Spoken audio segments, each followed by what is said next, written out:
Join a group. Obviously, I'm going to say the Blue Tits, but any group. And don't commit yourself to swim at the beginning. If it's a good group, as I would hope most Blue Tits or all Blue Tit groups are, and you turn up and say, "Hi, I'm Sian. I'm not ready to swim yet, but I would just love to come along and meet you and watch what you do." Because that's also important, that we're very nervous. It takes a lot of courage to turn up to any group. You're worried about all sorts of things. Am I too old? Am I too slow? Am I too thin? Am I too fat? All of these. Are they going to put their Garmins on and start swimming? Oh my God, I'm going to be left behind. I don't want to do it.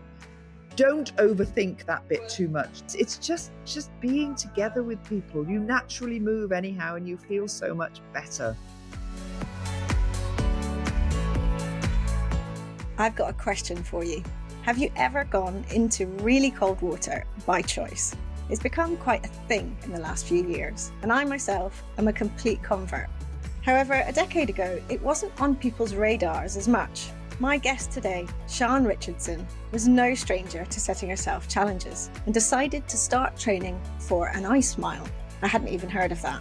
During the process, she found that her more competitive side was no longer serving her, and little did she know that her next decade would change her view on what was important in terms of her movement and her life, and would grow an incredible global community. I'm always intrigued by people's journeys with movement, so I asked if she had always enjoyed moving her body. Not particularly, no, but I say that then really because I suppose I had 5 children and I had them very young. So I naturally moved my body quite a lot running around after them. We live on a farm in the countryside. We had horses and dogs. So I very naturally moved an awful lot. But I wasn't a sporty type in school. And I think I grew up then with that thought that because I wasn't a sporty person, I therefore didn't move much. And I came very much from that angle that because I wasn't sporty and I wasn't going out there doing amazing sporting things. I mean, I did ride horses, but I wasn't therefore somebody who moved a lot. But of course I did move an awful lot because I was on a farm and I lived by the sea and I had 5 children and dogs and horses. So there was an awful lot of movement. When I got into my, I suppose, mid-30s, and I had depression, which was at the time I didn't understand what that was. I came from a family, I grew up, I was an only child, and I had lovely parents, and my mother was one of these people that would just say, "Try it. If you don't like it, don't do it again." So we were always doing things. I was always doing things with her, particularly as a child.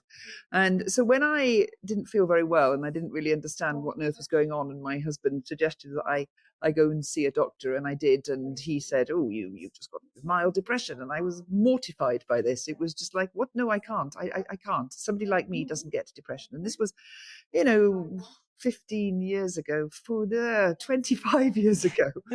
And, depression is talked about a lot now. It wasn't 25 years ago. So I took the tablets and I was on them for 6 months. And then I said, "So, when do I come off these things?" And the doctor said, "Well, when you feel better, but you might be on them for the rest of your life." And I was mortified by this. Goodness me, no. Again, my mother wasn't a pill taker. So I'd grown up in a family that didn't take tablets for things. You went for a walk or a swim or something like that, and you made yourself feel better. So I just thought, there's got to be something else. And somebody said to me, "You should take up running." Now, they could have said swimming or skydiving or skiing, but they didn't. They said running.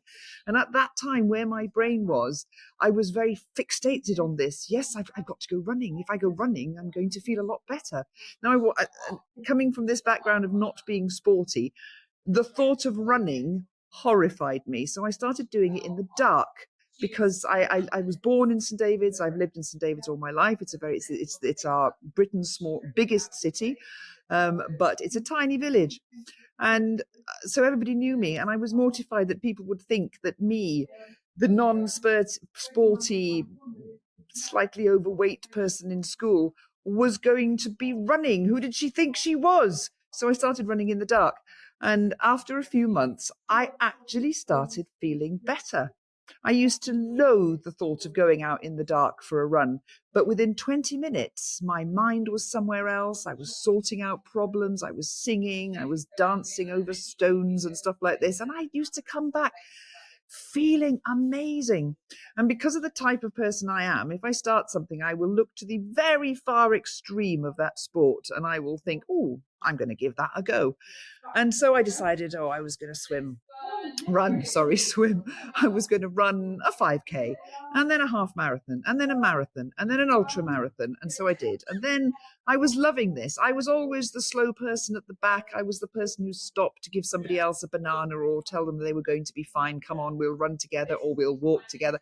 Never really minded if I finished something. I never got into that real intense, if I don't finish it in my PB time, the world is going to end. I wasn't like that. So it was just about finishing then. It was about getting it done and sort of chalking it up as another great thing to do. Yes, I soon realized that even getting to the start line was amazing because that's where you are terrified.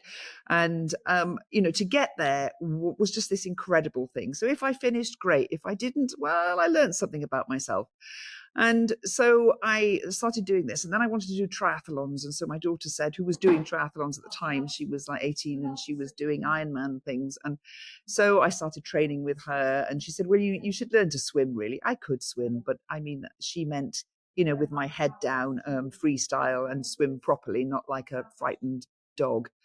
And so I did. I had some swimming lessons, and I started doing triathlons, which were first the entry level, and then we're talking half Ironman and all of this, and cycling things, and then swimming things, because now I could swim. And so I started swimming in small things and then bigger things, which led to 10K swims. And all of this was going on. And I was doing it with my children, and I loved it. We had a marvelous time. And we were, oh, my goodness me, I was, fit as a flea at this point. And then my body, 15 years later, started to complain a little bit. So what age was that? I was just thinking 35, 45. I must have been like 44-ish at this point. Maybe a little bit sooner. I'm old now and I forget things. And so I was struggling. I was starting to think, blimey, I'm not walking very well, and I, went down the doctor route. And after a long time, I needed 2 new hips, and got to the point where, with waiting lists, which were, are even worse now, but they were pretty bad then. I was 2 years on the waiting list waiting for these hips. And towards the end of these 2 years, I could barely walk. I was using sticks. I had never been in so much pain in my life. I've never understood chronic pain because I'd never had it. And I went into a different place completely that was horrible.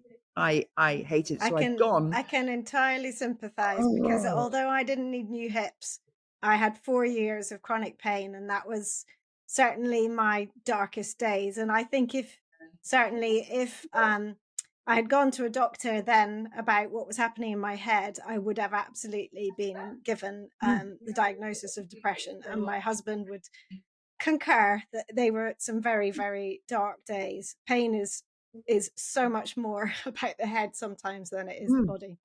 Oh, I couldn't understand it. I thought my life was over. I couldn't walk. So I'd gone from attempting Ironman distance events. What a difference. To not being able to walk. And I was having to use sticks. So I was now swimming, and I was turning up to my swims with sticks, which I would put to the water's edge. I'd go and swim, I'd get out. So of course I was having all of that as well. Oh, what have you done to yourself? Are you all right? It was just horrific. And I just wanted to tell everybody, this isn't me. This isn't me. This isn't me at all. I've just run 52 miles 2 years ago. This isn't me. Yeah. And it was awful. And then I met some wonderful person who said, as soon as you have these new hips, you will get your life back. Everything is going to be fine. Didn't believe her at all. I just thought, that's it. No, my life is over. Anyhow, I had the 2 new hips, and within weeks I was, oh my goodness me, I was this whole new person. The me had come back, but it was a slightly different me now, because I had experienced what this body of mine could do, as in get me over 52 miles on my feet, and also not being able to get me 2 meters on my feet. And so I appreciated things. I appreciated being able to walk massively. 2 years And move before pain that, free. yeah, but 2 years before that, if somebody had said to me, "Oh, let's go for a 4 mile walk," I would have said, "No, let's go for a 4 mile run. Come on, let's go and run it, run it, run it." Now I'm at the place where I'm thinking, yeah, I'm going to do that 4 mile walk, and I'm going to do it slowly, and I'm going to look at all the wonderful things around me, and I'm going to pat myself on the back for this one, because you can walk. And so I started to see things in that light. I have a body that can now walk again. And I really started to appreciate simpler things. So people would say to me, "Are you going to take up running again?" And I was like, hell no, I'm not going to run again. I'm not ruining these 2 beautiful hips that I've been given on the NHS. I've been given this gift, this real life gift. So no, I'm not running again. And I in my head, I And was, you're okay with that? well, it took another couple of years to Yes. stop that. Yes. But I kept saying to myself, be grateful for what you've been given. And this is where the swimming started to take over. I mean, the Bluetits was already up and running. But I had been ice mile training. So I'd been swimming with the Bluetits, but I would then disappear to go and do ice mile training. And so I had my lovely dips with the Bluetits, but I was still this amazing Sian that could go off and swim ice miles and ice marathons and you name it, not ice marathons, warmer water marathons. That was still in my head. It was still, that's the real me. And then there's the other side of me, which is the blue tip, which goes for lovely, gentle dips. But the lovely, gentle dips started to take over now, because I started to appreciate the simpler things in life.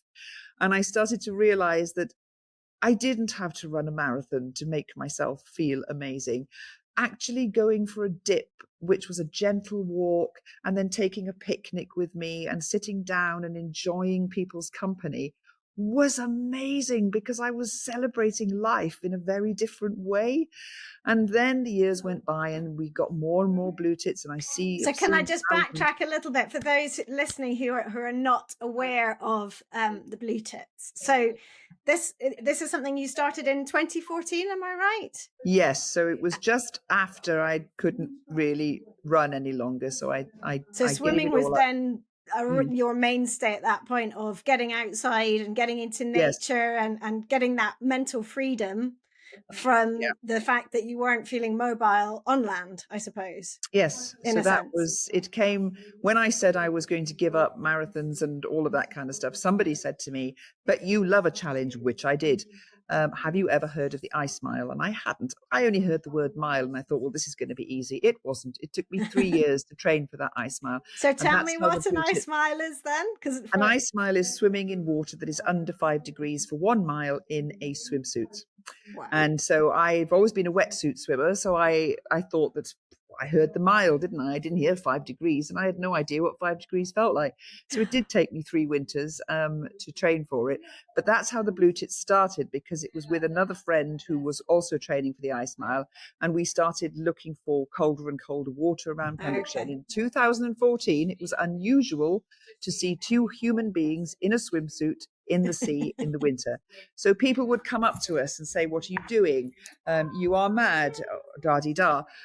But a few people said, "I'd quite like to join you." Now, I know people have always been swimming in winter in swimsuits. I know that's, my mother used to do it, but not en masse like you see now. So in 2014, Absolutely. we were quite a spectacle. So the blue tits grew and grew and grew, but I was still doing all my own stuff on the side, and the challenges, because that's what I wanted to do. But now, as the time went on and I'd done my ice mile and the blue tits had started to grow, now that it started with 2 of us, then it became 2,000 and then 20,000. And then lockdown happened, of course. And we could no longer go to gyms, marathons, events weren't happening. Nothing like this was happening. So people, when they were able to, started to look for things that they could do. And one of those things was go to a beach or a river or a lake park and swim, because you could just about do it socially distanced. You could still meet up up with a group, but you didn't have to touch them or be anywhere near them. So it really took off in lockdown. And why do you think that other people, so it's interesting that you say people would see you doing it and they'd be intrigued and think you're slightly mad, but at the same time say, I quite fancy that. Why do you think people are attracted to trying it? In my case, it was because I used to make an awful lot of noise and I always looked like I was enjoying myself. I've always liked performing. I'm not slightly bothered about performing on stages and stuff like that. So, and I'm also not a negative person. So even if I'm not particularly enjoying something, I will always portray that I am enjoying it because I like that human interaction with people. And so when I used to do the triathlons and stuff, all the serious people used to really bore me because they'd be so serious and they were doing it for their PBs and they'd be really miserable at the end of a marathon because they hadn't knocked 2 minutes off it. Whereas I perhaps wouldn't finish this marathon, but I'd be eating all the cake at the end, clapping everybody in. And they'd say, what was your time? And I'd say, oh, I didn't finish. And they'd say, blimey, you look really happy. And I go, well, I'm alive, aren't I? So of course I'm happy. So when I was doing that attitude, that's brilliant. And it was that's what makes people smile. And that's what will always attract people to doing something perhaps that they wouldn't otherwise want to, because they want to absorb some of that energy as well. Yes. They want to be a part of that. But given that the Bluetits has grown to a global community of over 120,000 people, something like a huge number. How do you think that spirit of you has stayed within that ethos? Because that's quite a hard thing to do, because that's a global operation, as it were, or a global movement, I should say. I think my joy of filming and recording and entertaining at events has probably helped. I'm slightly inappropriate most of the time when I'm allowed to be. And so I think I probably attract a certain type of person. I mean, if you're offended by me, then, you don't want to be anywhere near me.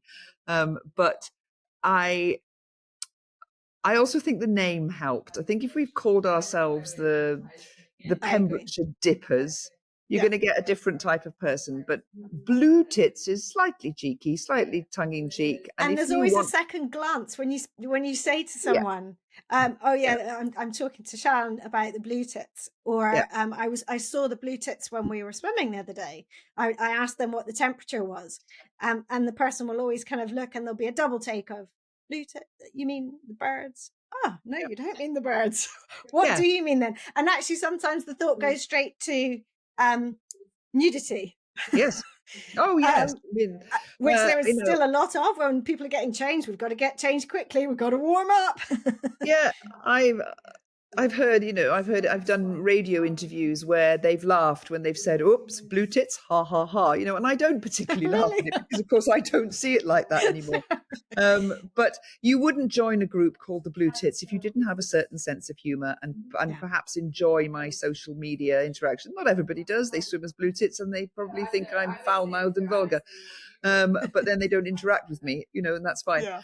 But I do like social media, and I think that probably helps that I'm always doing something on social media. And at events, I love nothing more than the events, of course, when people come together and I can perform for 4 hours. That's amazing.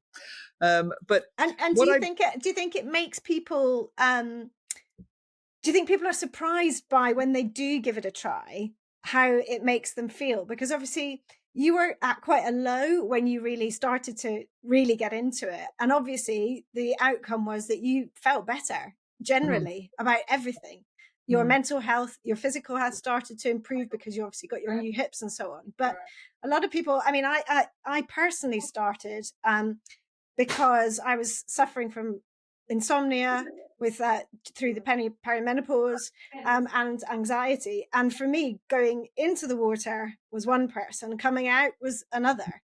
And even some days I would sort of message my friend and say, I just don't know if I can come this morning because I'm miserable. And she would just say, get over here, and we'd go in. We wouldn't talk so much before, and I would come out and just feel literally like and there's so few things that are that sort of instant hit of positivity. there's very few things where you can literally almost click your fingers within that sort of minute and a half where you're breathing through the cold, and then you get the sort of fiery feeling on your skin and feel alive, and you feel that exhilaration. Do you think that you convey that, if you see what I mean, to the groups, Yes. and that's what? Yeah, so when I started the running, and I used to feel good 20 minutes, 30 minutes in, I used to feel good. I didn't really know why. I didn't really understand anything about adrenaline back then. But that's what it was, of course. I didn't want to go running. It was raining, but I had to go running. So I'd force myself to go out the door. I'd start running. My blood would start pumping. There'd be adrenaline there to drive me forward. And then, of course, the endorphins come in after 20, 30 minutes. For me, it was. And the swimming is the same, but in a tinier package. So, you turn up for the swim, you don't want to go. And the great thing about a group is you've said you're going to go. So you've put it on the group. Oh, damn, why did I say I was going to go? So you drag yourself to the car park or wherever it is that you're meeting. And then I still do it now, all these years on. I look out the sea and go, well, that looks disgusting. It looks really cold. Oh, I don't like that at all. Somebody else will say the same. And then somebody else will say, I've driven 20 minutes to get here, get in the water. And go, oh, all right, we'll go in the water. So we're all trudging down the beach, and there's people there all muffled up in their coats and watching us. And I'm thinking, we are such idiots. Oh, my goodness me. And then, of course, you get that adrenaline hit, bang, it's straight away because, it's already there as you're walking down the beach. Wham, you go into the water. 90 seconds later, your skin gets to that point where you can accept it. And the endorphins go boom. 2 minutes later, get out. You've done it. You've done that whole package. Yeah. The headache's gone. The mood is lighter. You've sorted some crap out with somebody else. And now the best bit's coming. The coffee, the cake, the warm clothes, that beautiful chatter that everybody has afterwards because they feel amazing. So now I know that's coming. So even though I whinge and say, oh, I don't want to go in, I think, oh, for goodness sake, Sian, in 5 minutes' time, you'll be out and dressed. Get in the water. And so I do it because of that. It's a drug. And it is a drug. Adrenaline is this wonderful free drug that we get given and don't necessarily have to use now because we don't chase our food and our food doesn't chase us. And I meet a lot of people now who are it's been coined dry tits. So these are people who come along, and round here, our doctor recommends people who are feeling maybe a little low, maybe a bit lonely. We get a lot of people that retire to this area because they've holidayed here all their life. So they arrive with their partners or not with their partners, or, because they have lost their partners and they are lonely. And so our local doctor says, join the Bluetits. Oh, I can't possibly swim. You don't have to swim. Just turn up and say hello. And so we had a lovely example. That's amazing. Very, very recently. I know. And I love this. I love really that. Love that's what an unexpected, amazing addition, because ultimately this is all about community. This is all, as you said, the accountability of a group. And for safety's sake, it's really important that you cold water swim with someone else. And therefore you kind of have to have someone there. Great. That creates that community. And obviously the community you've created, if that can extend to everyone and anyone, then that's just amazing, because there are some people who will never go into that cold water because they say it's just not for me, and that's so fine, because they will hopefully feel the joy and the buzz of the people getting out, and then perhaps they have had to walk down the beach to get to you, or walk back, or add in just a little bit of movement to get there. So we had a lady recently who came along. She'd been housebound for a while. She had a lot of physical problems, but being housebound, mental problems came from that as well. And so she had a dog walker. The dog walker is a very active swimmer here, and said to her one day, just come along for the car ride. We'll take the dogs, we'll have a little walk, and then you can meet everybody. So she was very quick to say, I'm not swimming. And we were like, nobody minds. We know that's absolutely fine. Neither is John over there, and neither is Mary over there. So that's absolutely fine. And 6 weeks later, she said, I have something I'd like to share with you all. I'm going to celebrate with you all. I can now put my own shoes on. And I was very aware of how this should be celebrated, because I've met many people in her situation.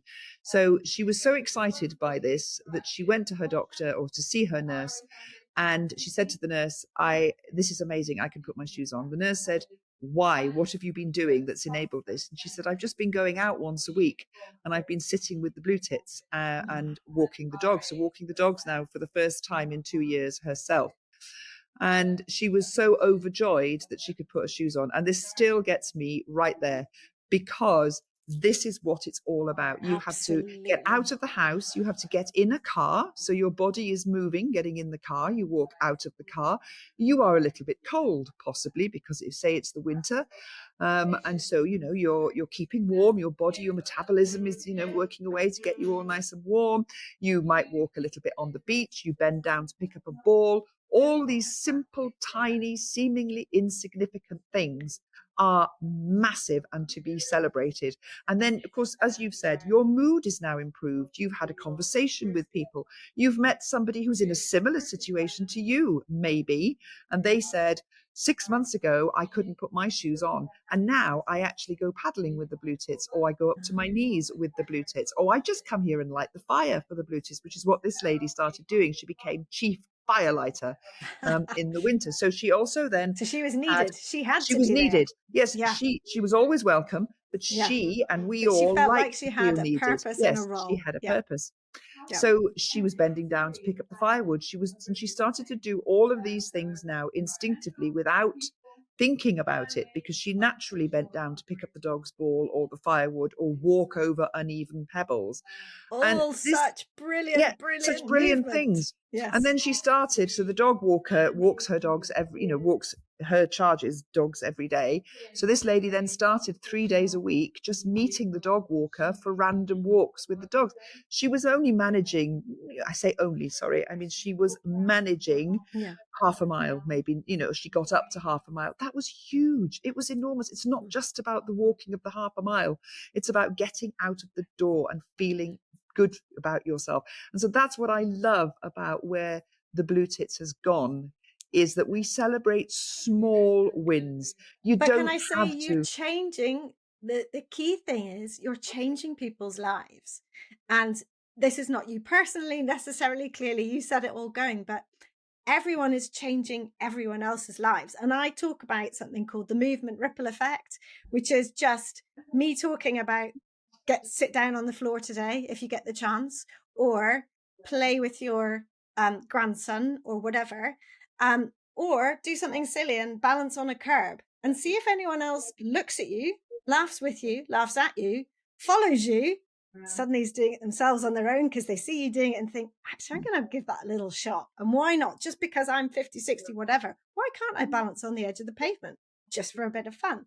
And I just think that that's the most powerful thing, is that we make changes in people's lives when we model amazing behavior, movement to others. And yet sometimes we don't even know we're doing it. And that's the loveliest thing. So that lovely lady, she will also be impacting someone else, because she'll chat to her friend and say, oh, I wasn't walking however many months ago.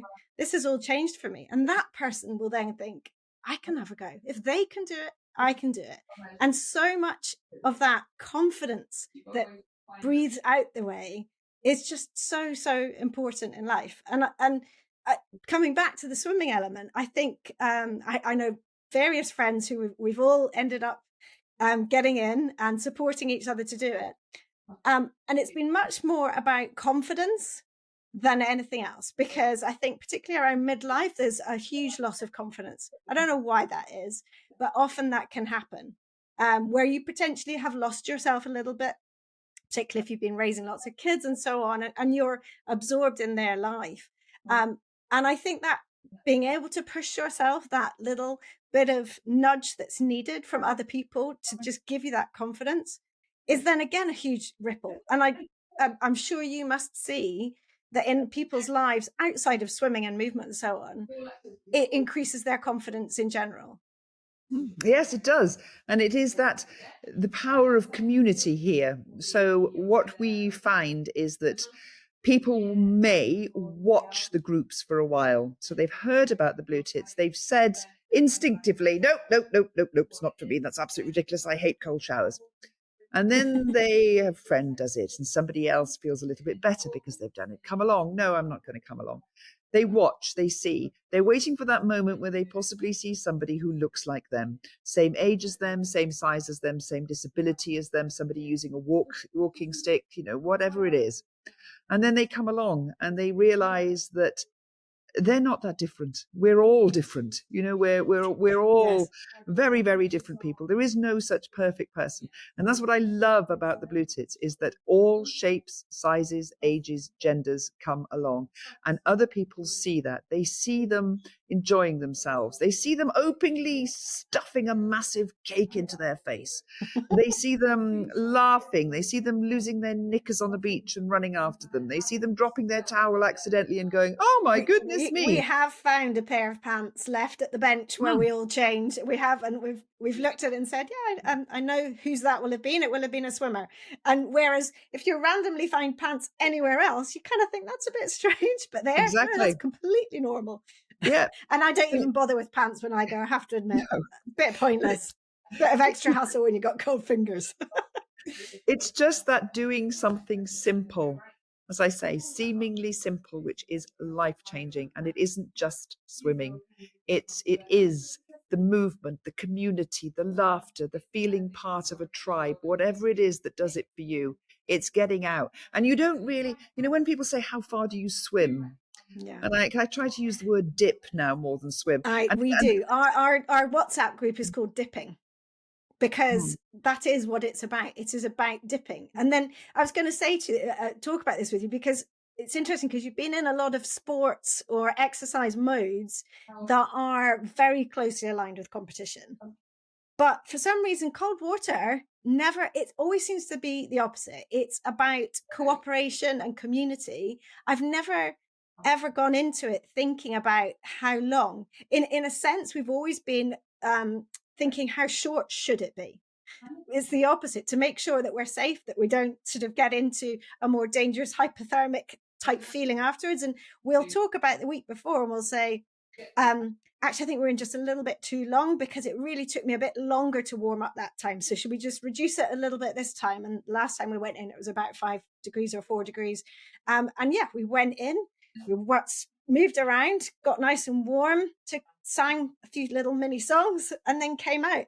Still got the most incredible result. And therefore, and everyone, when we got in and out, we were queuing to get in and out. And there was no one sort of saying, oh, you went really far, well done. There's none of that at all. No, and that's what I do love about it, is that it's not all about that, and when they say how long were you in the water, I was like, I don't know, 2 minutes. Yeah, It just, I am a 2-3 minute. It's the before and after that I love just as much as being in, and I often do it just to show everybody else that it's okay to do that. Sometimes I wear a wetsuit just to show people that it's okay. It doesn't matter. No. It doesn't matter what you wear. And I that's what I love about it. And that's when I first did my first competition in cold water, because at the very beginning I was still into this competitive mode. That's when I realized that for the first time in however many years, I'd found the bunch of people that I loved. This was a competition. And I was making all sorts of excuses because I was only there to swim 30 meters, and I was nervous and twittering on about, oh, I'm only here for 30 meters. People were patting me on the back. Well done for being here. I'd never had that in the other sports. Never, ever, ever. I've given up early in swim things because I've thought, no, I'm not doing another lap. I'm too cold. People have patted me on the back and said, thank you for getting out. The organisers, well done. Well done for knowing your limit, because the last thing they want is somebody jittering on the side. And it's the only sport I've ever known that, where people have actually congratulated me for getting out early, for finishing early. And there's none of this, oh, never mind, you didn't manage the 4 laps. Well done you managed 3 laps. Good for you. And there's so much in this world about, I don't know, we seem to love numbers and data for some strange reason. And people get very obsessed. I often get asked about, how many times should I do that? How many times should I do that a day? How will that make me?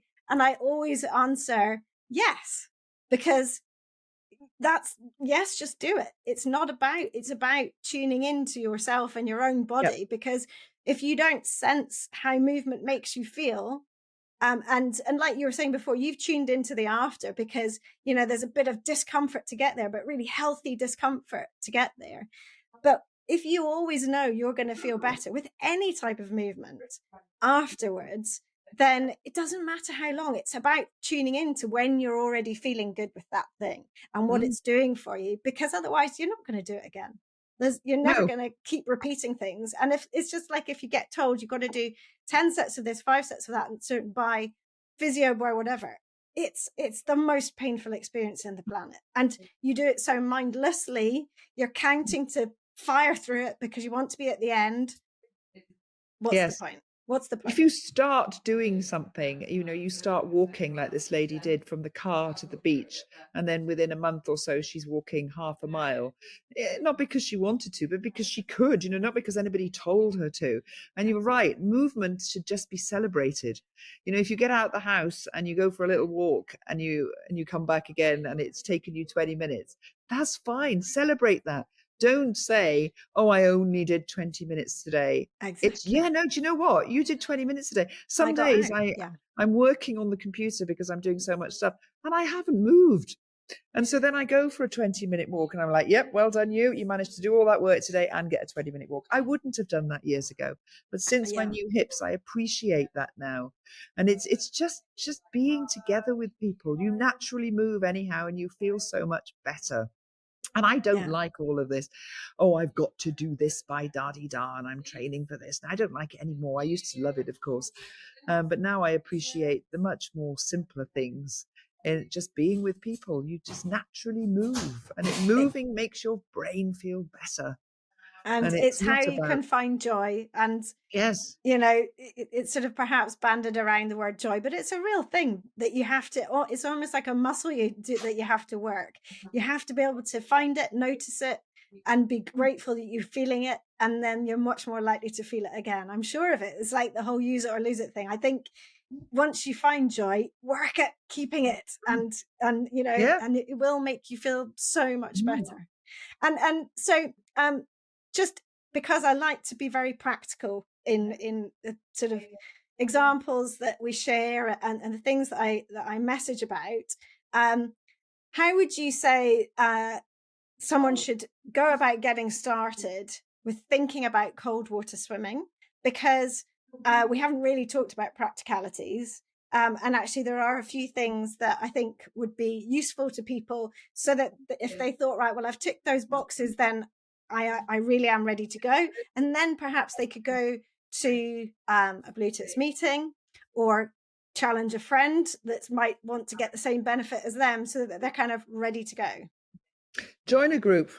Obviously, I'm going to say the Bluetits, but any group. And don't commit yourself to swim at the beginning. If it's a good group, as I would hope most Bluetits or all Bluetit groups are, and you turn up and say, hi, I'm Sian. I'm not ready to swim yet, but I would just love to come along and meet you and watch what you do. Because that's also important, that we're very nervous. It takes a lot of courage to turn up to any group. You're worried about all sorts of things. Am I too old? Am I too slow? Am I too thin? Am I too fat? All of these. Are they going to put their Garmins on and start swimming? Oh my God, I'm going to be left behind. I don't want to do it. Don't overthink that bit too much. Turn up to a group and say, hello, I'm not ready to swim. I'm just here to meet you all and start to feel comfortable. And then don't beat yourself up about, you know, you might still be doing that in 6 months' time. It doesn't matter if you're doing it in 6 months' time. If you're not ready yet, that's fine. You're still there. Celebrate that. You're still turning up to swims. You're still helping the group grow, because it doesn't matter how many we dry tits turn up to a swim. It's all the human faces that we love. You know, if one person turns up, that's great. Brilliant. There's 2 of you having a natter. If 22 of you turn up and only 2 are swimming, that doesn't matter either, because you've got 20 other faces there, 20 other people to talk to. So do that, join a group. Yes, there are the safety benefits in this. Obviously, if you get into some trouble or you are a bit nervous because actually your hands have gone numb very quickly and you say, blimey, is this normal? Somebody else will say, yep, it is normal. If you don't like it, put some gloves on. Oh, I'd never thought of that. people who have been doing it for a while will give you the tips. And yes, if something more dreadful were to happen to you, you've got other people around who will help you, advise you, get you home, whatever it is that you need help with. The Bluetits offer a lot of safety advice on their websites. We also have now Bluetit swim coaches trained up all around the country. Oh, brilliant. And we're about to launch a water safety course for all Bluetits. I've got 2 of them here today, 2 of the assessors down here today training to become assessors for this course. And it's all very Blue Titty based. So it's simple things that they're going to be teaching everybody, not mind-blowing, complicated things that you can't understand. If you start to learn the basics of what's happening and when you go swimming, what's happening to your body, then you will hopefully be inspired to go and learn more. Because from experience, the more I have learnt about cold water swimming and how my body reacts to it, the braver, stronger, more capable I feel. I don't have any qualms in getting out of the water after 2 minutes now, because I know my body at the moment. Yes, when I was doing ice miling training, 40 minutes, I'd be fine. Now, no, Wow. I'm not. So I know if I want to stay in a little bit longer, I know what's going to happen, and that's fine. Yes. It's my informed choice to stay in a little bit longer. So knowing things about your body is so powerful. And if you start off very slowly by doing your little 90-second minute dips, whatever it is, and learning that, oh, my fingers do go a really strange color, or in my case, I get a funny feeling on the back of my neck. When that first started to happen, I thought, that's it, I'm going to die. I realized I wasn't. It's just something that is unique to me. And as you start to become more experienced, you start giving assistance to other people. Oh, yes, don't worry about that. Hold my hand. Come in here. Don't go in over there. It's a bit slippy. This starts to make you feel more powerful because now you're a useful person. You know things. So joining a group is great for safety, but it's also good for your mental health. It's good for you because you start to feel like a more active member of your community and you become useful. You might be a very good baker. You bring lovely cakes with you every time. I have a place in this group. I'm not, but I know the ones who are that turn up to my swim. And it's like, oh, Jane's here. This is amazing. Oh. But I'm the type of person that will stay out of the water with you because you're feeling nervous today. I don't mind forgoing my swim. I'd rather sit with you and talk to you because you don't feel like going in today. I'm good at that. I will always wait for the last person to go in the water. I don't mind doing that. Plenty of people who just gallop off. But no, I'm not one of them. But I can't bake a cake. I have my place, in the group. And it's always, I say, don't overthink things. Oh, well, I'm going to join in the new year when I feel a little better because I could do with losing a stone or 2. And I'm not feeling brilliant at the moment. And who wants to look at this body? I mean, it's disgusting. All of these, stop thinking that. Stop it. Just no go one's along. Looking. They're all thinking about the cold. And you don't know that nobody's looking until you go. And you're sitting there and you're watching people losing their knickers. You're watching them exposing a bum cheek or a little rogue boob pops out from somewhere. And this person might be in her 80s, in his 80s. And you notice that they don't mind. And you think, oh, I could never be like that. I'd always be terrible. Oh, my goodness me. And then you start to notice that nobody is actually looking. It's only you at the moment because you're sitting there thinking, could I be that person? Could I do this? Oh, I don't think. Once you start doing it yourself, you realize no one's looking. But you can't convince people of that unless they turn up. I could be telling you this in the doctor's surgery and you'd be thinking, well, she's just talking rubbish. If you get people to turn up, they start to see these things for themselves. They start to realize that people do laugh out loud and spit comes out of their mouth. They do let out a cheeky fart and go, "Oops, sorry, that was me." And nobody minds. In fact, everybody's they're laughing. only human. Yes, quite. They're human. You might get people who swear and who they don't normally swear because they live somewhere or in an environment where it's not right. They have small children. They live with elderly parents who don't like swearing, partners, whatever. And they let out a marvelous swear word when they go in the water and everybody laughs. Oh, Jane, that's not like you. Goodness me. And it's all these simple things. It's just humans being humans, but allowing themselves to be whoever they want to be today. Sod it. I'm me. And then you might go back to your life that has its restrictions for whatever reason. But you know that perhaps once a week You can just go out there and be you. So my basic advice is join a group. I mean, obviously I'm going to say the Blue Tits, but any group, you'll get the confidence from these people. You'll start to learn, get safety knowledge from these people, and listen to your body. Allow your body to lead you into the water. Start slowly, slowly, slowly, slowly. Don't listen to any of this. Oh, well, I did 20 minutes today. They're, as far as I'm concerned, they're not Blue Tits anyhow. And most Blue Tits won't do that. I mean, they might say, oh, I'm training for an ice mile, so I'm just going to swim up and down while you are all here because I feel that safety that you are watching me. And then someone will shout, Sian, you've been in 20 minutes, get out. That kind of thing is, but most Blue Tits are not like that. You won't be made to feel inadequate in any way because you are not staying in the water for 20 minutes and you're not having the most amazing after drop.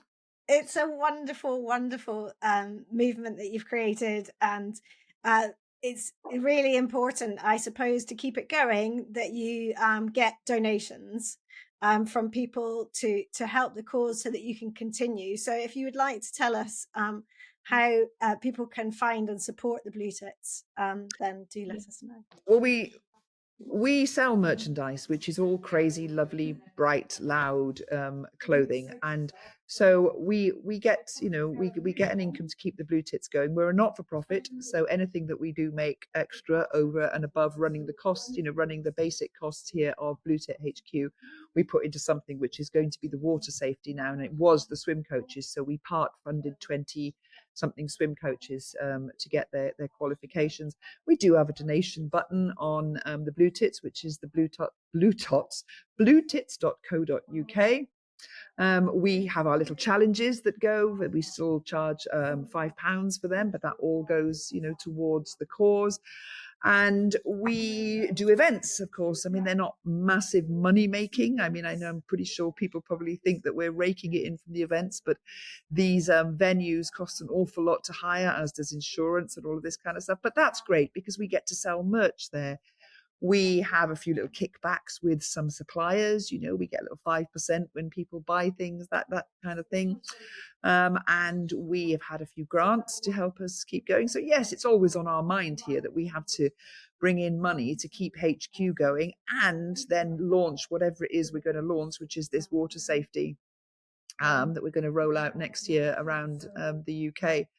So yes, we do have a donation button, but what I love more is when people buy a little bit of merch. I love that because it's also... And then post about it, I presume. Yes, quite, and post about it. And you're going out there, and I can walk through Cardiff, London, Bristol, wherever I've been, and I've got a bit of merch on, and someone will shout, "Hey, Blue Tit!" And I love that connection. That instantly there's two smiles that come together. And where are you, Blue Tit? Oh, I'm this and I'm that, whatever. And I love that. So I love it when people buy the merch because that really supports us. And do the challenges. The challenge is a little bit of fun. You don't have to do all the distances. It's just really about supporting the Blue Tits. We also have a shopping card, which is basically a donation to the Blue Tits. And in return, you get discounts on companies who we like to work with. So we like to have this little triangle. The Blue Tits get something.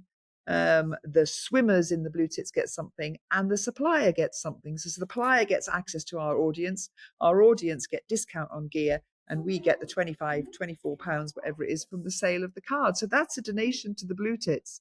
And I'd love to see more people having that card, really, because that is just a wonderful way of supporting us. But we get by, I'm very imaginative, and Gail, who is our finance director, she works very hard at making sure that the money keeps coming in. So we get there. Which is brilliant. Yeah, and it's so important to be able to keep it going, and because so many people are benefiting from it. And so this podcast is called Make Movement Matter, and you've really done that in spades. So on behalf of an awful lot of people, thank you so much for setting this amazing movement in motion, but also for giving us your time today. And hopefully some listeners may just think, okay, this is the push I've been thinking about it, but now I'm going to go and do it. Yeah. So let's hope that that's the case. Yeah. And thank you so much for your time. No, you're very welcome. Thank you. I always love hearing my guests' movement stories or learning from them about topics they're passionate about. I hope you've enjoyed listening, and if you have, you can help by doing 3 things. First, press the follow button to tell podcast platforms you want to listen again. Second, please give the show a 5-star rating and leave a review about why you liked it. And third, I'd love you to share it with friends and family or on your socials, for which I'm truly thankful. Finally, if this podcast is making you want to start reclaiming your own movement, join me in the Reclaim Movement membership for classes, both live and by replay, and countless videos of mini movement breaks to add into your daily life, covering practical and fun, important natural movements. Visit reclaimmovement.co.uk/membership to get started with your 7-day free trial. See you for the next episode, and thank you so much for listening.